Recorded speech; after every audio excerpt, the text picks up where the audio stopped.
Breaking news చూస్తున్నాం. ఆంధ్రప్రదేశ్లో త్వరలో అసెంబ్లీ ఎన్నికలు రానున్నాయి. ఈ క్రమంలో రాజకీయాలు వాడివేడిగా సాగుతున్నాయి. వచ్చే ఎన్నికల కోసం వైసీపీ అధినేత జగన్ పార్టీని సిద్ధం చేస్తున్నారు. ఈ క్రమంలోనే అభ్యర్థుల ఎంపిక కోసం కసరత్తు చేస్తున్నారు. జిల్లాల వారీగా ఇప్పటికే ఆ పని స్టార్ట్ చేశారు జగన్. ఈ క్రమంలోనే ఉభయ గోదావరి జిల్లాల ఎమ్మెల్యేలను ఇవాళ అమరావతికి రావాలని పిలుపునిచ్చారు. సాయంత్రం సీఎం జగన్తో భేటీ కానున్నారు ఎమ్మెల్యేలు.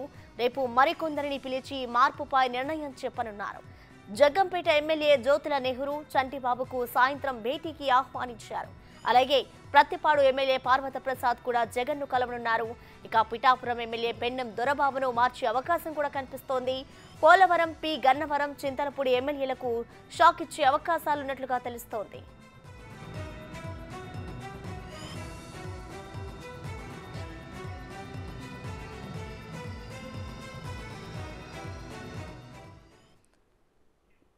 ఇదే అంశానికి సంబంధించిన మరింత సమాచారాన్ని మా ప్రతినిధి శివ అందిస్తారు.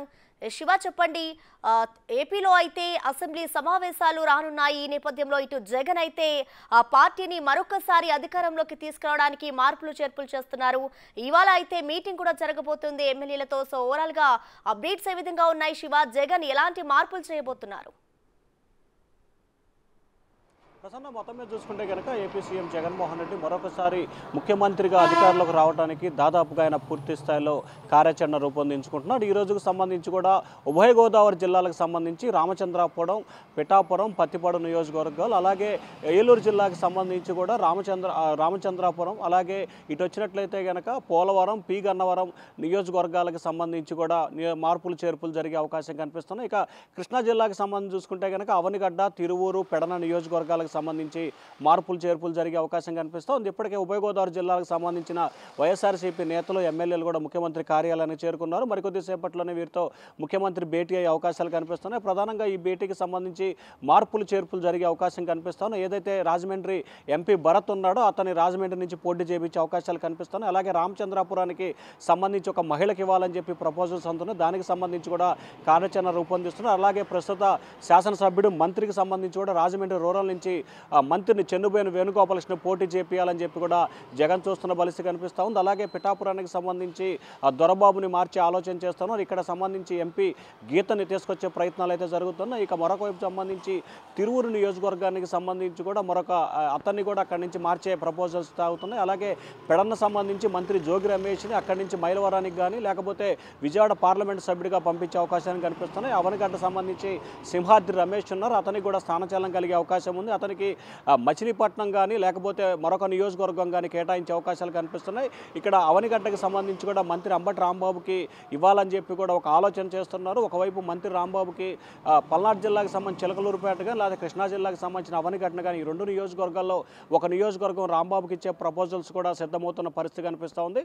ఓవరాల్గా చూసుకుంటే ఈ రోజు సంబంధించి కూడా దాదాపుగా 4 జిల్లాల పరిధిలోని అభ్యర్థులతో ముఖ్యమంత్రి స్వయంగా భేటీ కాబోతున్నారు. ప్రధానంగా ఉభయ గోదావరి, కృష్ణా జిల్లాకు సంబంధించి ఈ 3 జిల్లాలకు సంబంధించి మార్పులు చేర్పులు జరిగే అవకాశం కనిపిస్తోంది. మరొక వైపు గుంటూరు జిల్లాకు సంబంధించి మొన్న జరిగిన మార్పులు చేర్పులకు సంబంధించి కూడా ఏదైతే గుంటూరు పశ్చిమ శాసనసభ్యుడు మద్దాలగిరి ఉన్నారో అతన్ని కూడా వచ్చి కలవమన్నట్లు కూడా తెలుస్తోంది. సో ఓవరాల్గా ఈ 4 జిల్లాలకు సంబంధించి మార్పులు చేర్పులపై ఈరోజు ముఖ్యమంత్రి నిర్ణయం తీసుకునే అవకాశం కనిపిస్తోంది. దాదాపుగా ఇవాళ రేపట్లో మరొక జాబితాను కూడా విడుదల చేసే అవకాశాలు అయితే కనిపిస్తూ ఉన్నాయి. ప్రసన్న, జగన్ అయితే మార్పులు చేర్పులు చేస్తున్నారు ఎమ్మెల్యేలకు సంబంధించి. మరి ఇటు ప్రతిపక్షానికి ఈ మార్పు ఏ విధంగా పనికొస్తుంది అనుకోవచ్చు శివ? అంటే ప్రధానంగా చూసుకుంటే ఇప్పటికే అధికార పక్షానికి సంబంధించి కూడా ఆటోమేటిక్గా ప్రభుత్వంపై వ్యతిరేకత ఉండే అవకాశాలు కనిపిస్తూ ఉన్నాయి.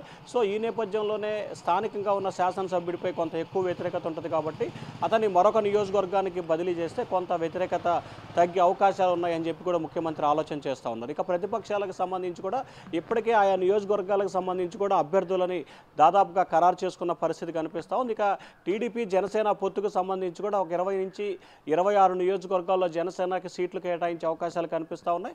ప్రస్తుతం ఏదైతే అధికార పార్టీ అభ్యర్థుల జాబితా ఖరారు చేసిన తర్వాత ప్రతిపక్ష టీడీపీ అభ్యర్థులను కూడా ఖరారు చేసే అంశాన్ని పరిశీలన చేస్తుంది. ఇప్పటికే దాదాపుగా తెలుగుదేశం పార్టీకి సంబంధించి 175 నియోజకవర్గాలకు సంబంధించి దాదాపుగా 130 నియోజకవర్గాల్లో అభ్యర్థులని జాబితా సిద్ధం చేసింది. కానీ అధికార పక్షానికి సంబంధించి ఉన్న మార్పులు చేర్పులు చేసిన తర్వాత ఇంకేదైనా మార్పులు చేర్పులు ఉంటే చేసే ఆలోచనని ప్రస్తుతం అయితే ప్రతిపక్షం చేసినట్లు కూడా తెలుస్తూ ఉంది. ఇక రెండు పార్టీలు అయితే మాత్రం ఖచ్చితంగా రానున్న ఎన్నికలకి సిద్ధమవుతున్న పరిస్థితి అయితే కనిపిస్తూ ఉంది. కానీ అభ్యర్థుల మార్పులు చేర్పులు అలాగే అభ్యర్థుల ప్రకటన విషయంలో ప్రతిపక్షం కంటే కూడా అధికార పక్షం ప్రస్తుతం అయితే కొంత ముందంజలో ఉందని చెప్పి కూడా చెప్పుకోవచ్చు ప్రసన్న.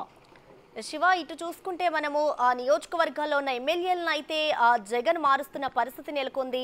మరోవైపు ఇటు సిట్టింగులు కూడా వాళ్ళు సీట్ల కోసం అయితే వెయిట్ చేస్తున్న పరిస్థితి నెలకొంది. సో అలాంటి వారికి అవకాశం వస్తుందనుకోవచ్చా, లేకపోతే ఉన్న ఎమ్మెల్యేలని అక్కడ వర్క్ చేయాలి అనే విధంగా సీఎం జగన్ వాళ్ళకి సూచిస్తున్నారనుకోవచ్చా శివ?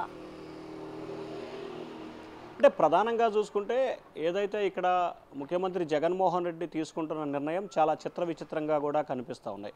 ప్రధానంగా ఆయన ఆ నియోజకవర్గానికి సంబంధించి ఎమ్మెల్యేని ఎందుకు మారుస్తున్నాడు అనేది ఎవరికి కూడా స్పష్టత లేని పరిస్థితి కనిపిస్తూ ఉంది. కొన్ని నియోజకవర్గాల్లో అవినీతి ఆరోపణలు, మరికొన్ని నియోజకవర్గాల్లో ప్రజలకు అందుబాటులో ఉండట్లేదు అనేది కనిపిస్తూ ఉంది. కానీ కొన్ని అవినీతి ఆరోపణలు ఉన్న వ్యక్తులను కూడా ఒక నియోజకవర్గానికి నుంచి మరొక నియోజకవర్గానికి బదిలీ చేస్తున్న పరిస్థితి కనిపిస్తూ ఉంది. సో ఏ రకంగా బదిలీలు జరుగుతున్నాయి, ఏ రకంగా సీట్లు ఆపుతున్నారే దానికి సంబంధించి అయితే ఆ పార్టీ నుంచి స్పష్టత లేదు. కానీ ముఖ్యమంత్రికి సంబంధించి ఏదైతే ఐపాక్ బృందం ఉందో వారు ఇచ్చిన సర్వే నివేదికల ఆధారంగా బేస్ చేసుకొని ఆ నియోజకవర్గంలో ఉన్న ప్రతిపక్ష అభ్యర్థిని, అంటే ఫర్ ఎగ్జాంపుల్ ఒక నియోజకవర్గాన్ని తీసుకుంటే ఆ నియోజకవర్గంలో 2-3 అభ్యర్థుల్ని ప్రతిపక్షాన్ని ఊహించుకొని వారికి సమవుర్జిగా అక్కడున్న సామాజిక ఆర్థిక రాజకీయ కోణాలని పరిశీలించి ఒక్కొక్క నియోజకవర్గానికి భారీ ఎత్తున కూడా ఖర్చు చేయడానికి సిద్ధమవుతున్న పరిస్థితి కనిపిస్తూ ఉంది. దానిలో భాగంగానే ఏదైతే ఆ నియోజకవర్గానికి సంబంధించి ఎన్నికల్లో జరగబోతున్న ఖర్చుకు సంబంధించి కూడా ఇప్పటికే ఎవరికైతే అభ్యర్థిని ఖరారు చేస్తారో వారు ఖచ్చితంగా 30 నుంచి 50% కూడా పార్టీ దగ్గర డిపాజిట్ చేయాల్సిన పరిస్థితి ఏర్పడుతుంది. సో ఈ నేపథ్యంలో ఆ స్థాయిలో కనుక సిద్ధం లేని వారిని కూడా కొంతమందిని మారుస్తున్నారని చెప్పి కూడా ప్రచారం అయితే జరుగుతూ ఉంది. సో ఓవరాల్గా చూసుకుంటే వైసీపీ ఖచ్చితంగా 175కి 175 గెలవాలనే లక్ష్యంతోనే మార్పులు చేర్పులకైతే శ్రీకారం చుట్టిందని చెప్పి అయితే భావించాల్సిన పరిస్థితి ఉత్పన్నమవుతుంది Prasanna. Right Shiva, thank you.